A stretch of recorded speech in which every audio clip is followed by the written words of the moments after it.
ಬೆಳಗಿನ ಬ್ರೇಕ್ಫಾಸ್ಟ್‌ಗೆ ಬಿಸಿಬೇಳೆಬಾತ್ ಮಾಡಬೇಕು ಅಂತಂದರೆ, ಅದು ತುಂಬಾ ರುಚಿಕರವಾಗಿರಬೇಕು ಅಂದರೆ, ಅದಕ್ಕೆ ಒಂದೊಳ್ಳೆ ಮಸಾಲೆ ಪೌಡರ್ ಸಹ ಬೇಕಾಗುತ್ತೆ.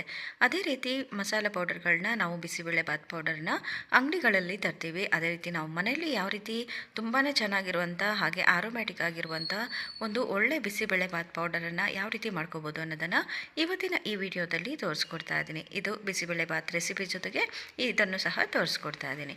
ಮೊದಲನೇದಾಗಿ ಒಂದು ಬಾಣಲೆನ ತೊಗೊಂಡಿದ್ದೀನಿ. ಇದನ್ನು ಡ್ರೈ ರೋಸ್ಟೇ ಮಾಡ್ಕೊತಾ ಇದ್ದೀನಿ. 2 ಸ್ಪೂನಷ್ಟು ಧನಿಯಾ ಕಾಳು, 1/4 ಟೀ ಸ್ಪೂನಷ್ಟು ಮೆಂತ್ಯ ಕಾಳು, ಸ್ವಲ್ಪ ಜೀರಿಗೆ, ಉದ್ದಿನ ಕಾಳು 1 ಸ್ಪೂನಷ್ಟು, ಹಾಗೆ ಅಂದರೆ ಕಡಲೆಬೇಳೆ 1 ಸ್ಪೂನಷ್ಟು, ಅದಾದ ನಂತರ ಬಿಳಿ ಎಳ್ಳು 1-2 ಸ್ಪೂನಷ್ಟು ಹಾಕ್ಕೊಂಡಿದ್ದೀನಿ. ಹಾಗೆ 1-2 ಚಕ್ಕೆ ಪೀಸು, ಹಾಗೆ 2ರಿಂದ 3 ಲವಂಗ, 2 ಏಲಕ್ಕಿನ ತೊಗೊಂಡಿದ್ದೀನಿ. ಅದರ ಜೊತೆಗೆ ಕರಿಬೇವಿನ ಎಲೆನೂ ಸಹ 1-2 ಎಸಳಷ್ಟು ಹಾಕ್ಕೊಂಡಿದ್ದೀನಿ. ಯಾಕಂದರೆ ಇದನ್ನು ಏನೇನು ಹಾಕಿದ್ದೀನಿ ಅನ್ನೋದನ್ನು ನಾನು ಡಿಸ್ಕ್ರಿಪ್ಷನಲ್ಲಿ ಹಾಕಿರ್ತೀನಿ. ಅದಾದ ನಂತರ ಬ್ಯಾಡಗಿ ಮೆಣಸಿನ್ಕಾಯಿ ಖಾರಕ್ಕೆ ಹಾಗೆ ಕಲ್ಲರ್ಗೋಸ್ಕರ ಬ್ಯಾಡಗಿ ಮೆಣಸಿನ್ಕಾಯಿನ ಸ್ವಲ್ಪ ಹಾಕ್ಕೊಂಡು, ಹಾಗೆ ಒಣಗಿರೋವಂಥ ಕೊಬ್ಬರಿನ ಒಂದು ಸ್ವಲ್ಪನ ಹಾಕ್ಕೊತಾ ಇದ್ದೀನಿ. ಒಂದು ಹಿಡಿಯಷ್ಟು ಒಣ ಕೊಬ್ಬರಿ ಅಷ್ಟನ್ನು ಹಾಕ್ಕೊಂಡಿದ್ದೀನಿ. ಎಲ್ಲನೂ ನಾನು ಡ್ರೈ ರೋಸ್ಟೇ ಮಾಡ್ಕೊಂಡಿದ್ದೀನಿ, ಆಯಿತಾ. ಎಣ್ಣೆ ಏನು ಬೇಕಾಗಿಲ್ಲ. ಹಾಗೆ ಅವಾಗೆ ಮಾಡೋದಕ್ಕೆ ಅಥವಾ ನೀವು ಸ್ಟೋರ್ ಮಾಡ್ಕೊತೀವಿ ಅಂದ್ರೂ ತುಂಬ ದಿನದವರೆಗೆ ಸ್ಟೋರ್ ಮಾಡ್ಕೋಬೋದು.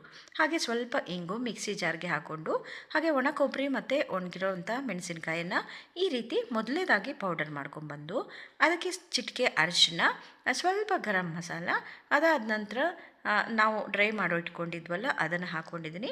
ಕಾಳು ಮೆಣಸು ಹಾಕೋದನ್ನು ಇಲ್ಲಿ ಸ್ಕಿಪ್ ಆಗಿದೆ, ಅದಕ್ಕೋಸ್ಕರ ನಾನು ಪೆಪ್ಪರ್ ಪೌಡರನ್ನು ಸ್ವಲ್ಪ ಸೇರಿಸ್ಕೊಂಡಿದ್ದೀನಿ, ಆಯಿತಾ. ಕಾಳು ಮೆಣಸನ್ನು ಸಹ ಇದರಲ್ಲಿ ಹಾಕೋಬೇಕಾಗುತ್ತೆ. ಸ್ವಲ್ಪ ಖಾರ ಜಾಸ್ತಿ ಬೇಕನ್ಸಿದ್ರೆ, ಖಾರ ಜಾಸ್ತಿ ಬೇಡ ಅಂತಂದರೆ ಅದನ್ನು ಸಹ ಸ್ಕಿಪ್ ಮಾಡ್ಕೋಬೋದು.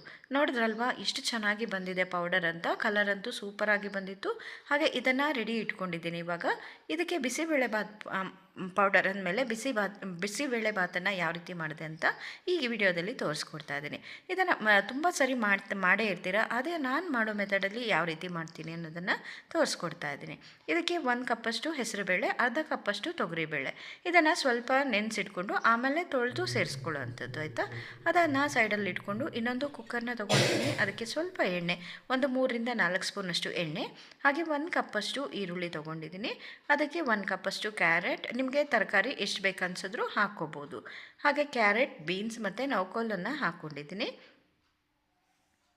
ಅದಾದ ನಂತರ 1 ಕಪ್ಪಷ್ಟು ಹೆಸರು ಕಾಳನ್ನು ಮೊಳಕೆ ಬಂದಿರೋವಂಥದ್ದು, ಅಥವಾ ನೀವು ಬಟಾಣಿ, ಅದ್ರ ಜೊತೆಗೆ ಟೊಮೆಟೊ, ಹಾಗೆ ತೊಳೆದಿಟ್ಕೊಂಡಿರುವಂಥ ಅಕ್ಕಿ ಮತ್ತು ಉಪ್ಪನ್ನು ಹಾಕ್ಕೊಂಡು ಚೆನ್ನಾಗಿ ಈ ರೀತಿ ಎಣ್ಣೆ ಜೊತೆಗೆ ಚೆನ್ನಾಗಿ ಫ್ರೈ ಮಾಡ್ಕೊಳ್ಳಿ. ಆವಾಗ ಏನಾಗುತ್ತೆ ಅಂದರೆ ಕುಕ್ಕರಲ್ಲಿ ನೀರು ಸೀರೋದಾಗಲಿ ಅಥವಾ ಮೇಲ್ಗಡೆ ಉಗಿ ಬರೋದಾಗಲಿ ಆ ಥರ ಆಗಲ್ಲ. ಚೆನ್ನಾಗಿ ಎಣ್ಣೆ ಜೊತೆಗೆ ಫ್ರೈ ಮಾಡಿಕೊಂಡ್ರೆ ಚೆನ್ನಾಗಿ ಇದು ಏನಂದರೆ ಚೆನ್ನಾಗಿ ಬೆಂದಿರುತ್ತೆ. ತರಕಾರಿಗೆ ಉಪ್ಪು ಸಹ ಚೆನ್ನಾಗಿ ಸೇರಿಸ್ಕೊಳ್ಳುತ್ತೆ.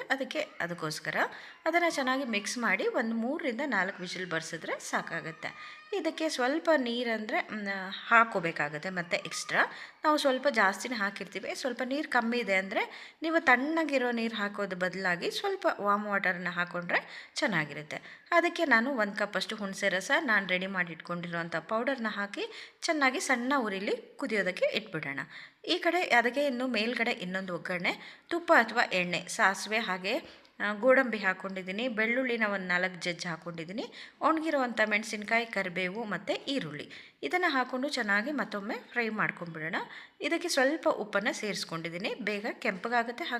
ಮತ್ತು ಇದಕ್ಕೂ ಸಹ ಉಪ್ಪು ಸೇರಿಕೊಳ್ಳುತ್ತೆ ಅನ್ನೋಕ್ಕೋಸ್ಕರ ಸಣ್ಣ ಉರಿಲಿ ಕುದಿಯೋದಕ್ಕೆ ಇಟ್ಕೊಂಡಿರೋಂಥ ಬಿಸಿಬೇಳೆಬಾತ್ಗೆ ಇವಾಗ ನಾನು ರೆಡಿ ಇಟ್ಕೊಂಡಿರೋಂಥ ಒಗ್ಗರಣೆನ ಸೇರಿಸ್ಕೊಂಡಿದ್ದೀನಿ. ಇವಾಗ ಇದನ್ನು ಚೆನ್ನಾಗಿ ಒಂದು ಮಿಕ್ಸ್ ಕೊಟ್ಟರೆ ತುಂಬಾ ಸುಲಭವಾಗಿ ಮಾಡ್ಬೋದಾದಂಥ ಒಂದು ಬೆಳಗಿನ ಬ್ರೇಕ್ಫಾಸ್ಟ್ ರೆಡಿ ಆಗುತ್ತೆ.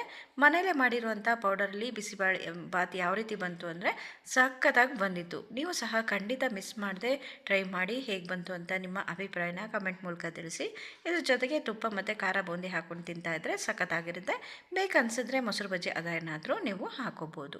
ನೋಡಿದ್ರಲ್ವಾ, ಈ ವಿಡಿಯೋ ಇಷ್ಟ ಆದರೆ ಪ್ಲೀಸ್ ಲೈಕ್, ಶೇರ್, ಕಮೆಂಟ್ ಮಾಡಿ. ಇನ್ನೊಂದು ವಿಡಿಯೋ ಜೊತೆಗೆ ಮತ್ತೆ ಸಿಗ್ತೀನಿ. ಎಲ್ರಿಗೂ take care and bye bye.